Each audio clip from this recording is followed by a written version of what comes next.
संगीताच्या मैफलीनंतर उदर भरण्यासाठी मेजवानी. वदनी कवल घेता नाम घ्या श्रीहरीचे, सहजावन होते नाम घेता पुकाजे. जीवन करी जीवितवा अन्न हे पूर्ण ब्रह्म, उदर भरण नोहे जानीजे यज्ञ कर्म. जानीजे यज्ञ कर्म.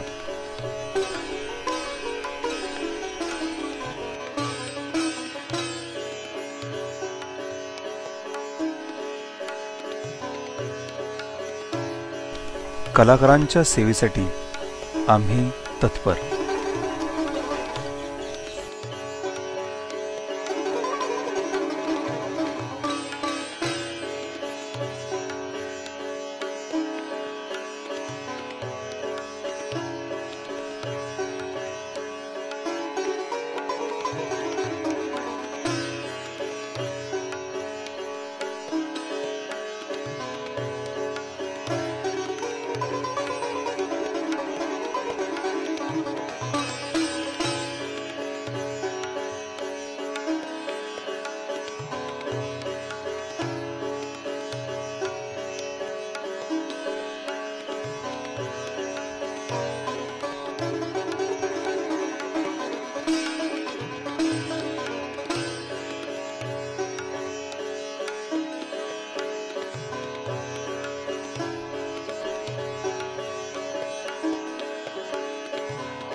गप्पांच्या मैफिली, हास्य विनोद आणि एकूणच चैतन्यमय वातावरण, त्याला आमची साथ.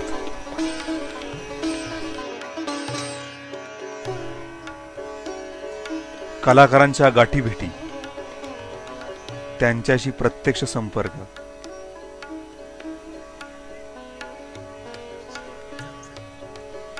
कलाकारांची सेवा हाच आमचा धर्म.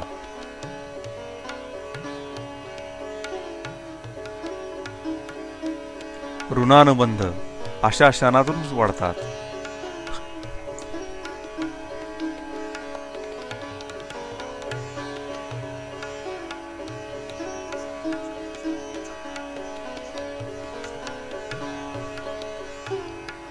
रुचकर भोजन आणि आठवणी,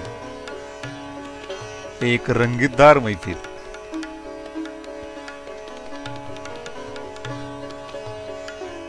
दिग्गजांच्या भेटी, आठवणींना उजाळा.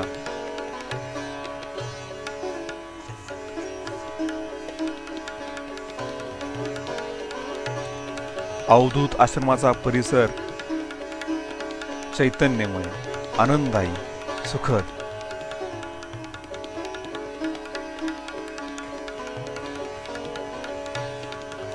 व्यासपीठावरील मैफिली आणि या मैफिली, यामुळे औंधचा उत्सव नेहमीच सर्वांसाठी एक मेजवानी ठरतो.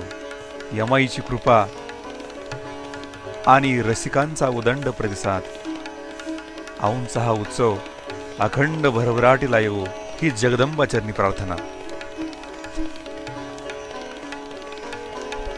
श्री यमाईची मूर्ती, हे सगळंच फक्त पाहायला मिळतं औंधच्या संगीत महोत्सवात. नंदकुमार इंगळे यांचा कलेचा हा वेगळाच आविष्कार, शिल्पकला आणि त्यांना संगीत कलेतील दिग्गजांची सलामी.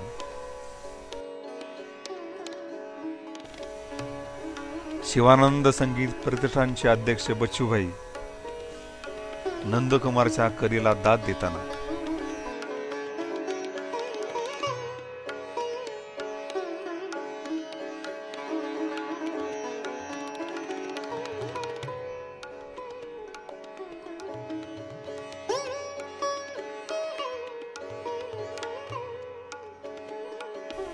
समेत आहेत अपूर्वा आणि पल्लवी.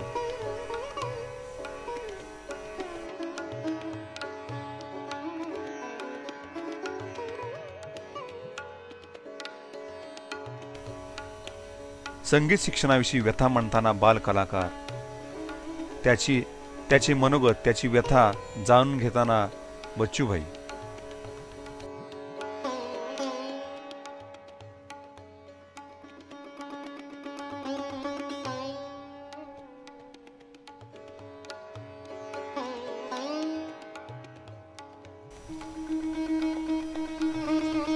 हाच तो म्हात्रे, हा आमचा म्हात्रे, बघा खांद्यावर काय त्याच्या. सरपंच माननीय श्री दीपक नलवडे यांच्यावर चर्चा करताना नंदकुमार, कलेसाठी काहीतरी केलं पाहिजे, कलेची जोपासना केली पाहिजे. यासाठी सरपंचांना निवेदन देताना एक कलाकार.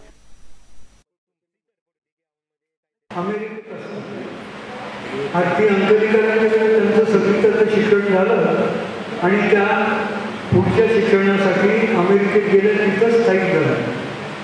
मानसिंगने गजानन जोशींच्यावर इंग्रजीमध्ये अतिशय उत्तम पुस्तक लिहिलेलं आहे आणि त्या पुस्तकाचं प्रकाशन बोस्टनला विकास कशाळकर म्हणजे अरुण कशाळकरांचेच बंधू त्यांच्या हस्ते झालं.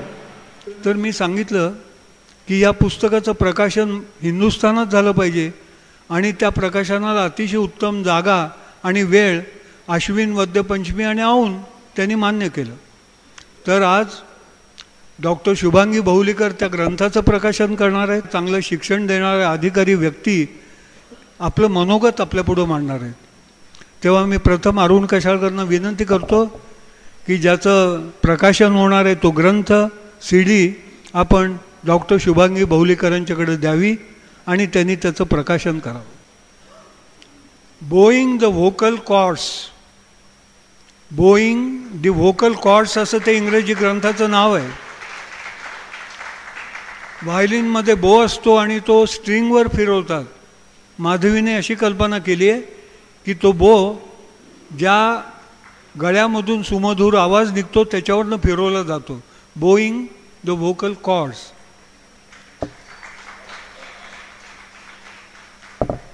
गुंदे मालनिया गुंदे लावरी 2 वर्षापूर्वी आम्ही CD काढली, पुस्तकही काढलं. तुम्हाला आणखी एका लोकविलक्षण माणसाची प्रकाशकाची गोष्ट सांगतो. येत आहेत या. साधारण प्रकाशक म्हटला की गोष्टी, चुटकुले, गमतीदार असं काहीतरी छापत असतात. हा एक मुंबईचा प्रकाशक असा लोकविलक्षण आहे. तो फक्त संगीतावरची पुस्तकं छापतो. रियाजचं प्रकाशन यावेळेला रियाजचं जे छपाई आहे ते प्रसाद कुलकर्णी यांनी केलेलं आहे. तेव्हा आता रियाजचं प्रकाशन, तिचं पुस्तक, त्याच्यामध्ये अंतुबुवा आणि गजानन बुवांच्या बंदिशी आहेत आणि त्या गजाननच्या शिष्यांनी गायलेल्या आहेत. आपण जरूर घ्या, त्या तिथं उपलब्ध आहेत स्टॉलवर.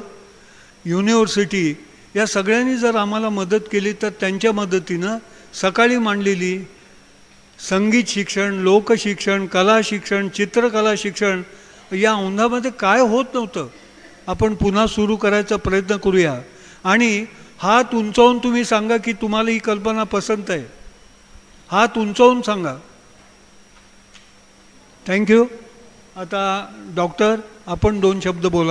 डॉक्टर अरुण कशाळकर या सर्वांचा पुष्पगुच्छ देऊन सन्मान करत आहेत. माधवी नानल. आम्ही संगीत प्रतिष्ठान इतका सुंदर फोटोंचा हे लावलेला आहे. अंतुबुवा आहेत, गजानन बुवा आहेत, स्वामी आहेत आणि ह्या सर्वांना, त्याचप्रमाणे व्यासपीठावरील पंडित मनोहर जोशी, त्याचप्रमाणे पंडित आपले कशाळकर सर आणि माधवीताई नानल, ह्या सगळ्यांना मी विनम्र अभिवादन करते.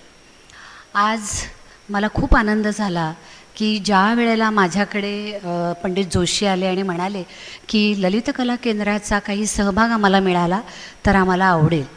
खरं तर आपणहूनच तुम्हाला मागच्या वेळेला सांगितलं होतं की ललित कला केंद्राला अतिशय चांगलं वाटतं इथे शिवानंद प्रतिष्ठानचे येऊन आमच्या विद्यार्थ्यांनाही भरपूर ऐकायला मिळतं. याशिवाय गुरुजनांचा सहवास लाभतो. काही लोकांना काही रिसर्च वर्कसाठी वगैरे इंटरव्ह्यू घ्यायचे असतात संशोधनासाठी, तर त्यासाठी उपयोग होतो. त्यामुळे हा जो उत्सव हे ज्या तन्मयतेने करतायत सगळेच, म्हणजे पंडित गजानन बुवांच्या कन्या, त्याच पलीकडे खूप कमर्शियलपणा आपल्याला जाणवतो. पण जोशी साहेब आणि त्यांचे सगळे घरातले, म्हणजे अपूर्वा आहे, पल्लवी आहे, सगळेच आहेत, काहीही कुठचेही एकाही पैशाची अपेक्षा न करता जेव्हा अनेक लोकांना हे संगीत अगदी सामान्यातल्या सामान्य लोकांपर्यंत, की ज्यांच्याकडे खरं गाण्याची काही सोय नाही, गाण्याचे काही संस्कार नाहीत, तर त्या लोकांपर्यंत हा संगीताचा वारसा पोचवतायत, हे खरोखरच अत्यंत अत्यंत कौतुकास्पद आहे. आणि कुठचंही तिकीट घेत नाहीत, पैशाची अपेक्षा नाही, कारण अनेक महोत्सव, संगीत महोत्सव होत असतात, तबला महोत्सव होत असतात, आणि आपण बघतो की सगळीकडे एवढे मोठाले आकडे लागलेले असतात की सर्वसामान्य लोकांना ते परवडूही शकत नाही. पण हे अतिशय एक अनोखं आपलं असं उदाहरण आहे की औंधसारख्या गावात, की जिथे काहीही सोयी अशा व्यवस्थित नसताना देखील सगळ्या त्या बाहेरून हायर करायच्या, सर्व गोष्टी आणायच्या, अगदी राईट फ्रॉम मला वाटतं पाण्यापासून ते विजेपर्यंत, ते आणखी काय सर्व लोकांना खायला प्यायला घालण्यापर्यंत, त्याचप्रमाणे कलाकारांना इथे आणायचं, त्यांची राहायची सोय करायची. या वाटतं आपल्याला तेवढ्या सोप्या गोष्टी नाही आहेत. कारण हे एक प्रकारचं आपण म्हणू ना की एखादं लग्न असतं तर लग्नाची तयारी कशी सगळी करायला लागते, आजकाल लागत नाही, आजकाल सगळंच भाड्याने मिळतं. पण इथे जी आत्मीयता आहे, जो ओलावा आहे की आपण आपल्या गुरूंच्यासाठी संगीताच्या प्रचार प्रसारासाठी काहीतरी करायचं, आणि त्या हेतूनं हे सगळे जण जे करतायत ते फार माझ्या दृष्टीने अतिशय मौलिक असं मी समजते.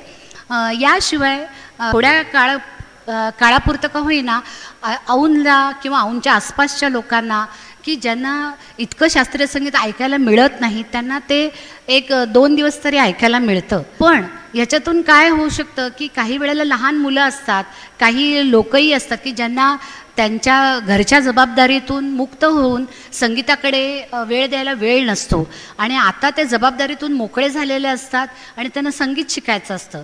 एवढंच नव्हे तर लहान मुलं आहेत की त्यांना उठून दरवेळेला सातारला किंवा कोल्हापूरला किंवा पुण्याला घेऊन येणं आईवडिलांना सहज साध्य नसतं.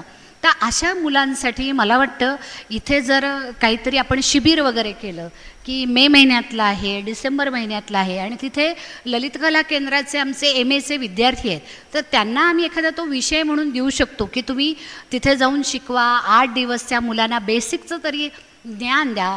आणि ते जर त्यांनी शिकवलं इथल्या मुलांना येऊन, तर मला वाटतं औंधच्या कलाविश्वात फार मोठी आणखी मोलाची भर पडेल की इथल्या लहान मुलांनाही ते शिकायला मिळेल, की ऐकायला मिळेल. गाण्याचे संस्कार होणं फार महत्त्वाचं असतं. जितकं तुम्ही ऐकून गाणं शिकाल ते जास्त तुम्हाला लवकर येतं आणि तुम्हाला त्याच्यातले भेद कळायला लागतात आणि त्याचा फार फायदा होईल. तर असं काही करायचं असले तर मला वाटतं ललित कला केंद्र निश्चितच आपल्या पाठीशी आहेच. कारण अतिशय चांगली घटना आहे. कारण माझं म्हणणं आहे की कला काय सांगते आपल्याला, कलाला आपण म्हणतो कम आनंदम लाती इति कला, ज्यातून मनुष्याला आनंद मिळतो, आत्मिक समाधान मिळतं. साधं भजन अभंग जरी गायलं तरी अगदी खेड्यातला किंवा शेतकरी देखील त्याच्यात रंगून तन्मय होऊन जातो, आणि सगळं थोड्या वेळ का होईना तो सगळं देहभान विसरतो, आणि त्याला वाटतं की मी आणि परमेश्वर आमच्या दोघांचीच आता फक्त गाठ आहे. म्हणजे इतकी तल्लीनता ही संगीताने प्राप्त होऊ शकते. एवढंच नव्हे तर आता अनेक नवीन शोध लागलेले आहेत, त्याच्यामधून हायपर टेन्शन म्हणजे ब्लड प्रेशर ज्यांना आहे किंवा काही दुर्धर आजार आहेत किंवा इवन वनस्पतींना देखील जर तुम्ही संगीत ऐकवलं सातत्यानं, आणि हे काय मी माझ्या मनाने काही सांगत नाही आहे, हे सगळं सायंटिफिकली प्रूव्ह झालेल्या गोष्टी आहेत, तर त्याच्यातून ती व्यक्ती बाहेर येते. काही लोकांना डिप्रेशन येतं की डिप्रेशन आलं की त्यांना खूपच वाटायला लागतं की आता सगळं संपलेलं आहे वगैरे. अशा लोकांना जर तुम्ही गाणं ऐकवलं, गाण्याचे संस्कार केले, तर निश्चितच आपण त्यांना त्या डिप्रेशनमधूनही बाहेर काढून घेऊ शकतो. तर अशा प्रकारे जर संस्कार व्हायला लागले, लोकांना चांगलं ऐकायला मिळालं, तर साहजिकच मला वाटतं जितकं तुमच्या कानावर पडेल तितकं तुम्हाला ते जास्त जवळचं वाटायला लागतं आणि ते आपण निश्चितच करूया आणि त्यासाठी आम्ही मदत करू हे मी तुम्हाला आत्ता सांगतेच आहे. याशिवाय मला आणखी थोडंसं तुम्हाला सुचवायचं आहे की जे मोठमोठे कलाकार येतात तर त्या कलाकारांना जो आपण वेळ देतो गायला तो देखील थोडासा वाढवला तरी चालेल. कारण एखादा कलाकार अगदी 10 मिनिटात गायचं 15 मिनिटात गायचं असं म्हणजे एवढा कमी देत नाही तुम्ही, पण त्यांना जरा जास्त सविस्तरपणे मुलांनाही त्या घराणीची गायकी, कारण मला तर वाटतं आता थोड्या दिवसांनी घराणी ही संकल्पनाच जाती आहे की काय वाटायला लागलं आहे. कारण प्रत्येक घराण्यातलं जे चांगलं चांगलं आहे ते घ्यायचं म्हणून लोक सगळ्याचं मिक्सचर करायला जातात. पण आपल्याला माहिती आहे की जर एखाद्या पदार्थात उगाच वाटेल ते नको असलेले पदार्थ घातले तर त्याचं काय होतं सगळ्यांना कळतंच. तसं न होता ते पण शाबूत राहायला पाहिजे, पण त्यातून सौंदर्यपूर्ण असे संस्कार पण व्हायला पाहिजे. ह्या दृष्टीने आपण जे अतिशय सुंदर गायक कलाकारांचे कार्यक्रम करत आहात इथे, त्यामुळे मला वाटतं भरपूर विद्यार्थ्यांनाही शिकायला मिळतं आहे. आणखी एक महत्त्वाचं असं मला वाटतं की औंधसारख्या गावामध्ये की जिथे अगदी पंतप्रतिनिधींपासून कलेचा वारसा हा सातत्याने जोपासला गेला आहे. आत्ताच मी देवळात वगैरे जाऊन आले तर किती सुंदर पेंटिंग्ज वगैरे की आणि इतकी वर्षांपूर्वींची अजूनही चांगली आहेत. आणि त्यावेळेला त्या राजांना की 3 डायमेन्शनल इफेक्ट वगैरे ह्या कल्पना त्यावेळेला सुचल्या. म्हणजे खरं तर कला ही औंधच्या रक्तात भरलेली आहे, फक्त त्याला कोणीतरी बूस्टअप करणं किंवा कोणीतरी पुढं आणणं फार महत्त्वाचं आहे. आणि ते मला वाटतं शिवानंद प्रतिष्ठानच्या ह्याच्यातून म्हणजे पंडितजी तर करतातच आहेत, पण त्यांच्या कन्या पण खूप जोमानी करत आहेत आणि हे असंच सातत्याने चालू राहू देत. आणि मला सगळ्या तुमच्या औंधकरांना एक आव्हान करायचं आहे किंवा जवळपासचे जे गावातून लोक आले त्यांना आव्हान करायचं आहे की आपणही भरभरून याला प्रतिसाद द्या. तर कला ही टिकायला पाहिजे. त्याचप्रमाणे मोठमोठ्या गुरूंनी पंडित गजानन बुवा जोशींनी त्यांच्या वडिलांनी इतकं मोठं संगीत इतक्या सुंदर रचना ह्या करून ठेवल्या आहेत आणि त्या कधीही न संपणाऱ्या आहेत. दरवेळेला त्याच्यातून आपल्याला काहीतरी नवीन नवीन सौंदर्यपूर्ण मिळत राहणार आहे. आणि हा तुमचा सगळ्यांचा, तुमचा म्हणत नाही आपल्या सगळ्यांचाच हा एक ठेवा आहे. हा अत्यंत मौल्यवान असा ठेवा आहे आणि तो जतन करणं हे आपल्या सर्वांच्याच हातात आहे. आणि मला वाटतं आपण सर्वजण त्यासाठी प्रयत्न करणं अत्यावश्यक आहे. आणि आज इथे आपण मला बोलवलं आणि ह्या 3ही पुस्तकांचं प्रकाशन झालं. मला खूप कौतुक वाटलं की ज्या मानसी जोशी आहेत तर त्यांनी गजानन बुवांच्या कारकिर्दीवर प्रकाश टाकलेला आहे. व्हायोलिनच्या वेळेला व्हायोलिन शिकवताना अगदी बो धरण्यापासून ते कसं व्यवस्थित शिकवायचे, रचना किती उत्तम संगीताच्या केलेल्या आहेत, किती विद्यार्थी उत्तम तयार केलेले, अतिशय नेटकं असं वर्णन आणि छोट्या ह्याच्यात त्यांनी फार छान केले. त्यामुळे मला वाटतं मानसी जोशींनी एक खूप छान काम करून ठेवलेलं आहे. याशिवाय आजचा जो रियाज अंक मी बघितला तर तो तर दरवर्षीच आम्हाला आवडतो, कारण त्याच्यामध्ये आपल्याला बऱ्याच संगीताच्या बाबतीच्या ज्या गोष्टी आहेत त्या अगदी नेटक्या स्वरूपात आपल्यासमोर आणल्या जातात. यावेळेचा पण रियाजचा अंक जो आहे तो अत्यंत देखणा काढला आहे. त्याबद्दल प्रसाद कुलकर्णींचे पण मी आभार मानते, कारण अतिशय छान म्हणजे बघितल्यावरच इतकं फ्रेश आणि छान वाटतं आहे आणि आतलं पण कंटेंट अतिशय चांगलं आहे. या गुंदेलावोरी ह्याची जी दुसरी आवाज निघाली त्याबद्दल मी बोलायला लागले तर मला वाटतं भरपूर ते रिसर्चच काम आहे. अतिशय मालुताईंनी छान काम करून ठेवलेलं आहे आणि सर्वांच्या संग्रही पाहिजे असाच हा अंक आहे. तर अवश्य वाचा. धन्यवाद. कलाविहारच्या संपादिका सौभाग्यवती माधवी नानल, आता आपलं बोलणं झालं आता की तुम्ही सर्व मदत कराल वगैरे हे सगळं झालं. इथलेही लोक त्याला छान प्रतिसाद देतील, पण थोडा जर इतिहास बघितला तर हे जे सगळे आपण ज्याला म्हणतो 5 स्टार आर्टिस्ट सगळे जे होऊन गेले, आपल्याकडे नामवंत कलाकार जे होऊन गेले ते सगळे खेड्यापाड्यातनंच आलेत खरं बघायला गेलं तर. कारण तिथेच संगीत आहे, तिथेच शांतता आहे. संगीतासाठी लागणारा जो निसर्गाचा एक आपल्यावर होणारा जो परिणाम असतो कलाकारावर, तो सगळा अशा ह्या शहरापेक्षा खेड्यापाड्यांमधनंच मिळतो. आणि सगळे कलाकार अशा छोट्या छोट्या गावांमधनंच अभ्यास करून आलेले आहेत. हाच खूप मोठा एक आदर्श आपल्यासमोर. आणि मला वाटतं जो आता ह्यांनी उपक्रम सुरू करूया आपण म्हणून एक निवेदन केलेलं आहे. तर औंधचा असा इतिहास आपल्याला पुन्हा एकदा नव्याने घडवायला हरकत नाही. एकदा घडलेला आहे, आपण पुन्हा नव्याने त्याच्यामध्ये भर घालू. आणि आमच्याकडनं गांधर्व अखिल भारतीय गांधर्व महाविद्यालय मंडळाच्या बाबतीतही मगाशी हे बोलले, जे काही सहकार्य करणं शक्य असेल, आमचे सचिव पण इथे आहेत, तर श्रीयुत पोटे साहेब, तर आमच्या इकडनं जे काही तुम्हाला सहकार्य लागेल ते आम्ही नक्की तुम्हाला करू. धन्यवाद. या औंध महोत्सवासाठी अतिशय तन्मयतेने तळमळीने काम करणारे असे पंडित मनोहर जोशी यांचा मी सत्कार करू इच्छिते. कारण ह्या वयात इतका उत्साह, अपार उत्साह, आणि एवढंच नव्हे तर त्यांनी वेबसाईट तयार केली. ती वेबसाईट देखील अगदी लक्षणीय अशी केलेली आहे आणि मुक्त हस्तानी त्यांनी दिलेलं आहे. असे गुरु फार कमी आहेत. म्हणजे मी शहरात राहत असल्यामुळे मला हा अनुभव आहे की मुक्त हस्ताने विद्यार्थ्याला सगळं भरभरून देणं, हे ज्याला द्यायची इच्छा आहे असे थोर गुरु मिळणं हे फार फार खूपच अवघड गोष्ट आहे. पण पंडित जोशी यांच्या मनाचा मोठेपणा इतका आहे की त्यांनी वडिलांचं जे रेकॉर्डिंग आहे, वडील शिष्याला शिकवताना, पंडित उल्हास कशाळकरांना शिकवताना जे काही आहे ते सगळं मुक्त हस्ताने सगळ्यांना मिळावं आणि चांगले लोक तयार व्हावेत यासाठी इतकं काम करतात. तर मी पंडितजींना विनंती करते की त्यांनी आमच्या ह्या शालीचा स्वीकार करावा.